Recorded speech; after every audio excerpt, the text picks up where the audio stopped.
말 나온 김에 양곡법 얘기 조금 하고 가겠습니다. 자, 이것도 마찬가지예요. 중립은 없습니다. 민주당은 양곡법을 기를 쓰고 통과시키려고 하고 있고요. 정부는 두 차례 거부권을 행사했습니다. 한쪽은 법을 만들려고 하고 한쪽은 그것이 자유를 침해하며 우리나라를 망하는 길로 가게 한다면서 반대하고 있습니다. 여기에 중도가 있습니까?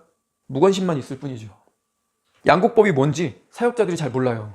나라 일에 관심이 별로 없습니다. 그냥 윤석열이 자꾸 국회에서 통과된 법을 막고 있다. 입법권 침해다. 여당과 야당이 싸우고 있다. 세상은 원래 그렇다.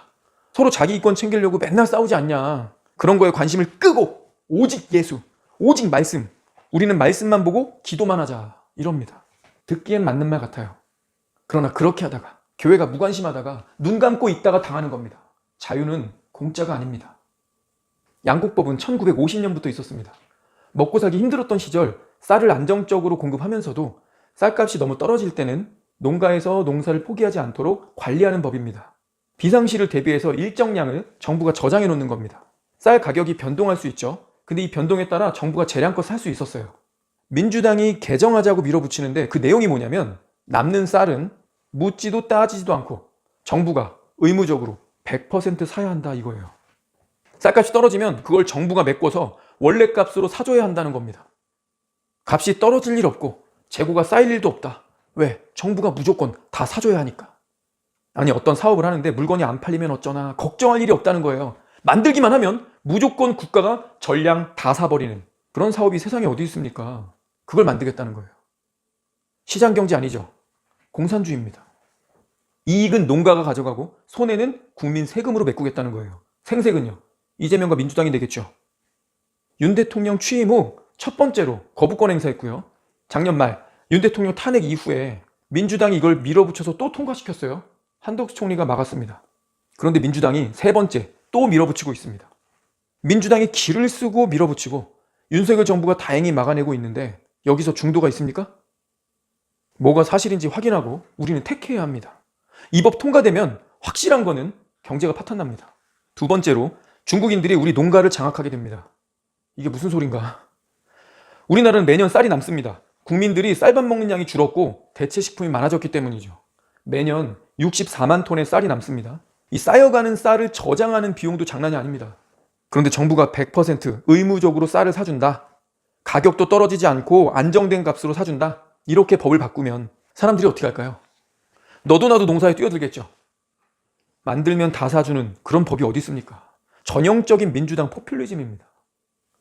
먹지도 않는 쌀을 계속 높은 값으로 사줘. 무조건 사줘. 그거 저장하느라 무조건 다 사주느라 국가 돈은요 거덜나겠죠. 농사 짓는 사람들은 좋다 하겠지만 나라 전체는 베네수엘라 꼴 나는 겁니다. 민주당은 우리나라 최대 농가인 광주, 전북, 전남에서 몰표를 받겠죠. 가난한 농가를 지켜주는 서민당이라는 코스프레가 제대로 먹히겠죠.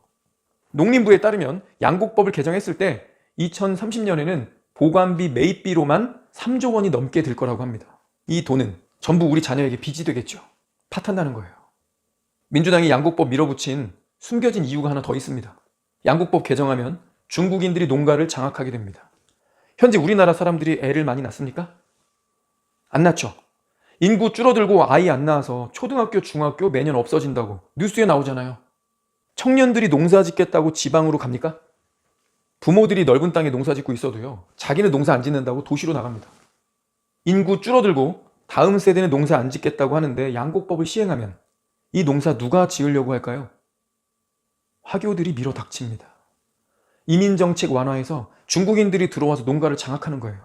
문재인이 법을 고쳐놔서 화교는 영주권이 그냥 주어집니다. 투표권도 있어요.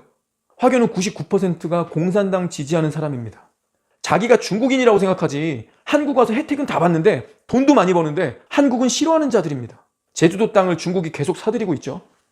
박정희 대통령 때는 화교들이 우리 땅, 우리 건물 사지 못하게 막았었는데 지금은 땅이든 건물이든 마구 사들이고 있습니다. 제가 뉴스 편집해서 올려놨습니다. 한번 보세요. 아까 농림부 얘기했죠. 양곡법 개정하면 2030년에는 보관비 매입비로 3조 원 넘는 돈이 들 거라고 했습니다. 이 돈이 결국 누구한테 들어가는 거예요?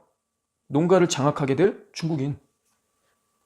시간이 지날수록 중국 사람들이 우리나라 농지에서 경제적, 정치적 주도권을 쥐게 될 겁니다.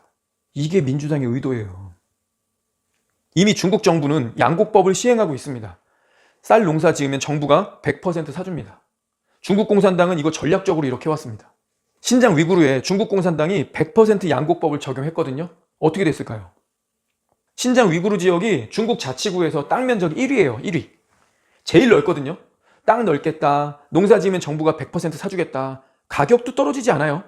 정부가 알아서 제값 주고 사줍니다. 여기저기서 한족들이 이주해 와서 쌀농사 짓기 시작합니다. 한족이 점점 많아져서 지금은요, 위구르족이 45%, 한족이 41%까지 많아졌습니다. 더 많아지려고 그래요. 한족이 많아지면서 경제적, 정치적 주도권을 쥐게 됐습니다. 위구르인들이 아직 조금은 더 많은데 한족은 공산주의 사상으로 똘똘 뭉쳐있거든요. 정치에서 밀려요. 그래서 위구르족들이 자기 땅인데 강제노동, 문화적, 경제적 차별까지 받고 있습니다. 이재명과 민주당은 이거 알고 있습니다. 양곡법 개정하면 어차피 한국 사람들은 애를 잘 안 낳고 인구는 줄고 있고 가뜩이나 별로 없는 청년들은 농사 지을 생각을 안 하니까 다 도시로 몰릴 테고 자연스럽게 중국인들이 한국 농가에 정착해서 장악하겠구나. 중국인들이 많아지면 그들과 손잡고 정치권을 장악하리라. 민주당이 친중인 건 애들도 다 아는 사실 아닙니까? 처음부터 의도적으로 중국 사람들에게 돈을 주기 위한 겁니다. 화교들을 대한민국 땅에서 늘리려고 하는 거예요. 양곡법은 그 방편 중에 하나입니다. 민주당은 중국에 부역하는 정당입니다. 중국인들 더 많아진다고 생각하니 끔찍하지 않습니까? 외국인 범죄율에서 중국인이 1위입니다. 계속 늘고 있어요. 어떤 해에는 73%까지 나왔습니다. 윤석열 정부가 북한에 한정돼 있던 간첩법을 중국을 포함한 다른 나라까지 확대하겠다 개정안을 냈습니다. 이재명과 민주당이 간첩법 개정을 맡고 있어요. 왜겠어요? 간첩법 개정하면 이재명을 비롯한 민주당 다수 의원들이 간첩 혐의로 잡힐 수 있습니다. 중국과 커넥션이 많거든요. 그러니 스스로에게 덫을 놓을 수 없어서 간첩법 개정안 맡고 있는 겁니다. 우리나라 민주당이 이렇게 대놓고 내란 짓을 하는데 간첩법 개정을 맡고 중국인 계좌에 우리나라 세금을 집어넣는 양곡법 만들겠다고 하는데 이렇게 반국가 활동을 하는데 교회가 아니라 그 누구라도 반대 목소리 내면서 막아야 하는 거 아닙니까?